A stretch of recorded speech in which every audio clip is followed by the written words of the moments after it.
Tonight, we're diving into the extraordinary life of Napoleon Bonaparte, a Corsican outsider who rose from obscurity to become Emperor of France and reshape the entire European continent.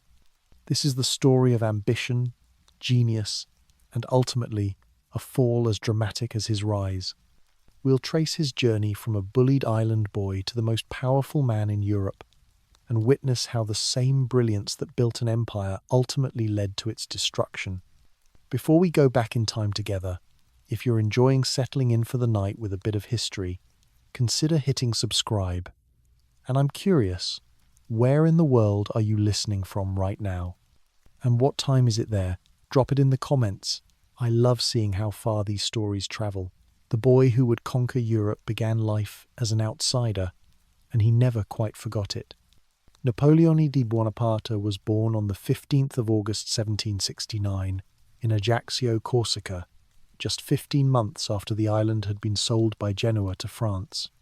His family belonged to the minor Corsican nobility, enough to claim status but never enough to claim wealth. His father, Carlo Bonaparte, was a lawyer who skillfully navigated the political transition, eventually securing patronage from the French governor.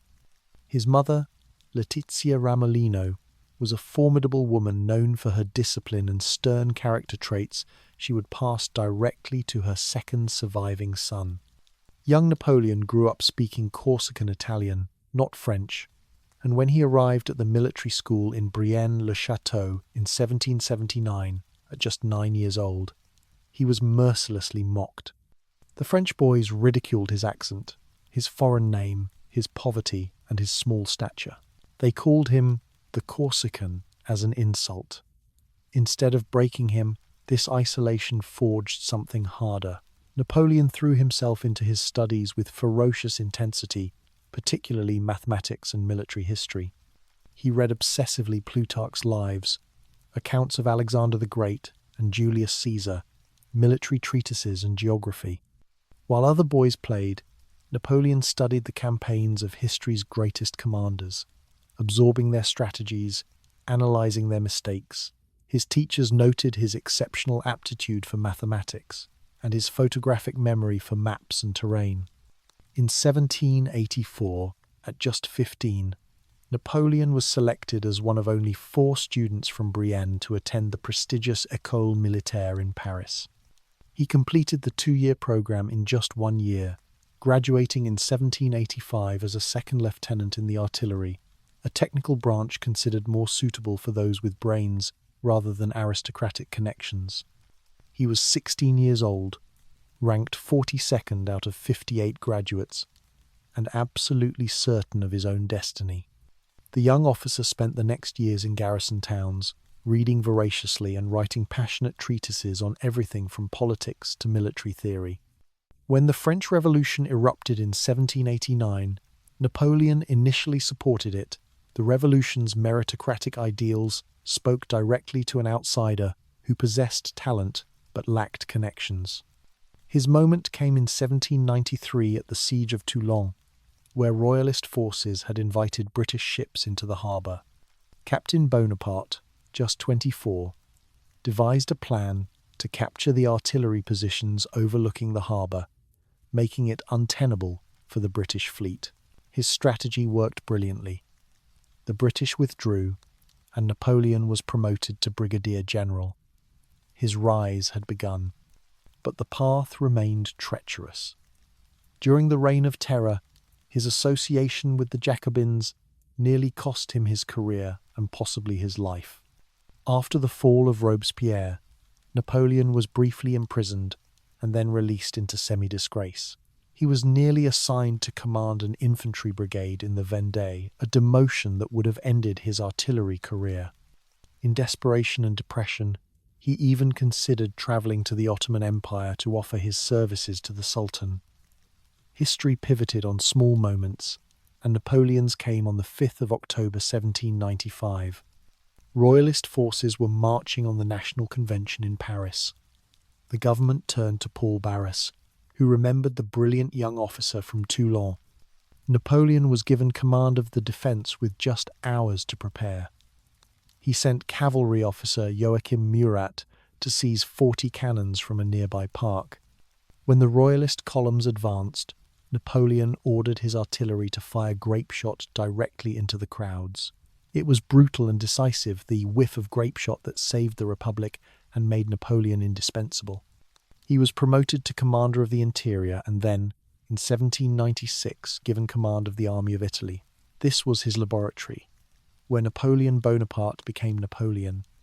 The Italian campaign of 1796–97 showcased everything that would define his military genius.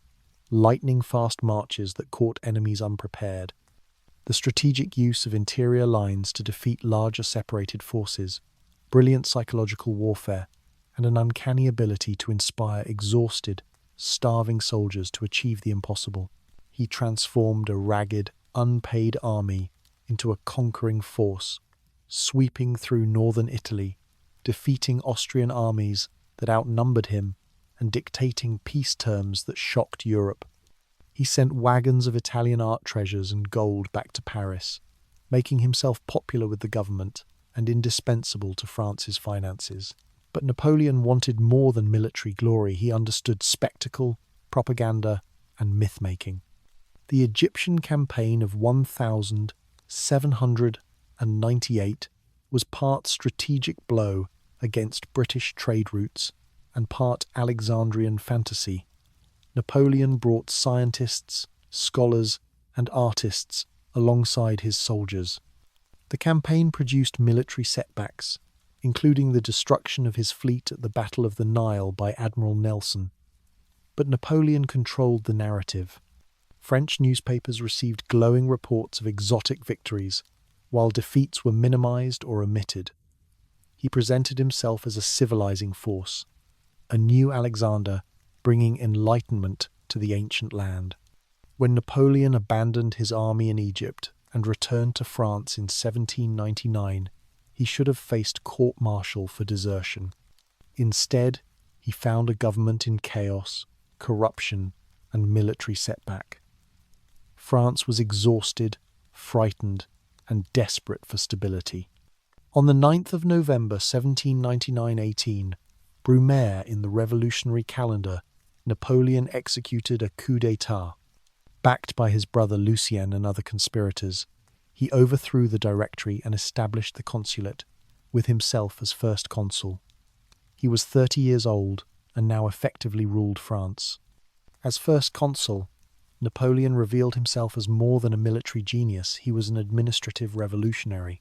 He established the Bank of France, stabilized the currency, created the lycée system of secondary education, and most enduringly promulgated the Napoleonic Code in 1804, a comprehensive legal system that balanced revolutionary equality with social order.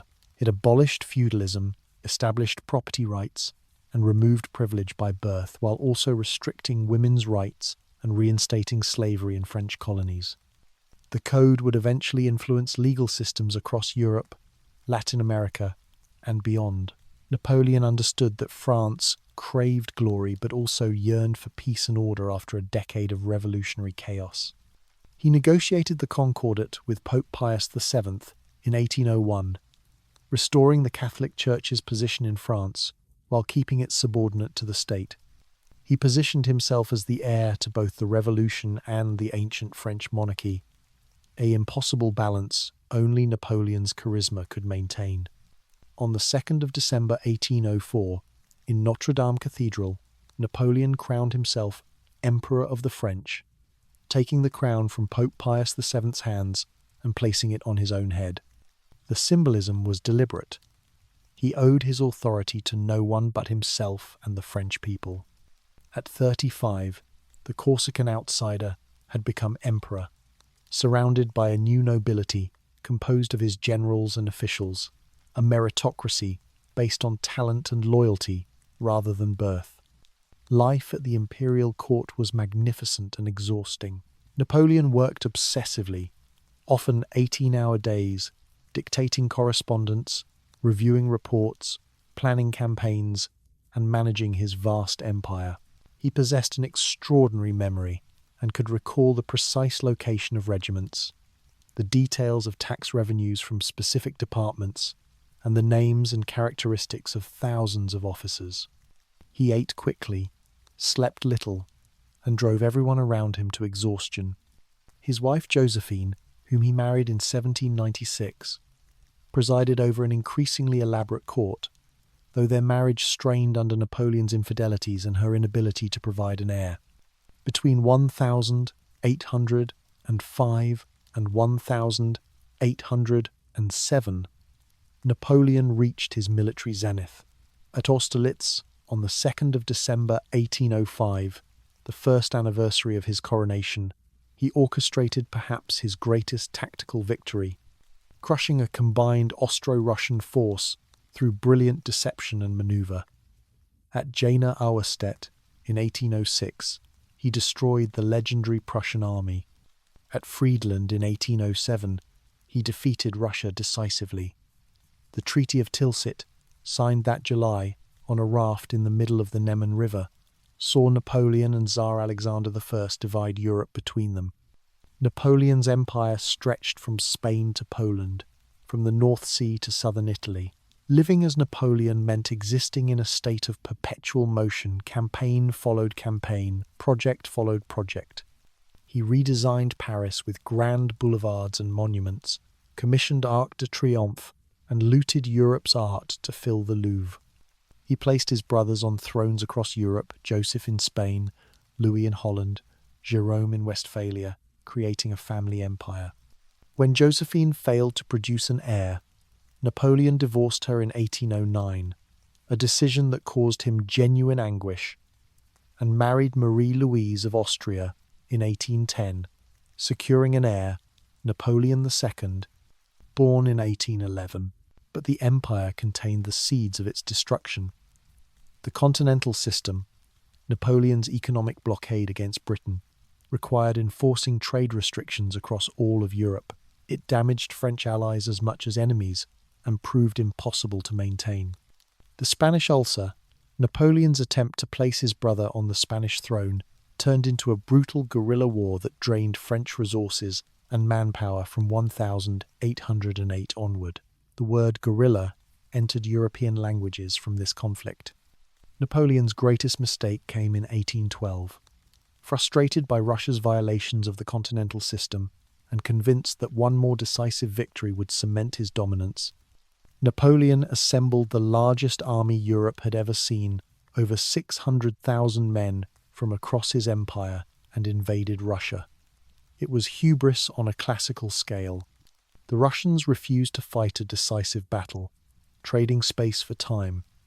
And when Napoleon entered Moscow in September 1812, he found the city largely abandoned and burning. There would be no negotiated peace. The retreat from Moscow became a catastrophe. Winter, hunger, disease, and constant Russian attacks destroyed the Grand Army. Of the 600,000 who invaded, fewer than 100,000 straggled back. Napoleon abandoned his army for a second time, racing back to Paris to suppress news of the disaster and raise fresh forces. But Europe smelled blood. Prussia, Austria, Sweden, and Russia formed a new coalition. At Leipzig in October 1813, the Battle of Nations, Napoleon was decisively defeated by overwhelming numbers. Even then, his military genius flashed brilliantly in the 1814 campaign in France, where he won several battles against superior Allied forces. But it was hopeless. Paris fell in March 1814, and his marshals, exhausted and seeing no path to victory, forced him to abdicate. Napoleon was exiled to Elba, a small Mediterranean island, while the Bourbon monarchy was restored under Louis XVIII. He was 44 years old, and his empire had collapsed. The eagle was caged but not broken. On the 26th of February 1815, Napoleon escaped Elba with about 1,000 men and landed in southern France. What followed was almost magical: the 100 Days. Sent to arrest him, French soldiers instead rallied to their emperor. Napoleon marched to Paris without firing a shot.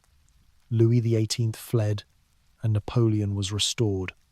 Europe, assembled at the Congress of Vienna, immediately declared him an outlaw and mobilized their armies. The final act came at Waterloo on the 18th of June, 1815. Napoleon faced the Duke of Wellington's Anglo-Allied army, expecting Prussian reinforcements under Blucher to arrive late. But everything that could go wrong did: delayed orders, miscommunication, the failure to break Wellington's squares, and the arrival of Prussian forces earlier than anticipated.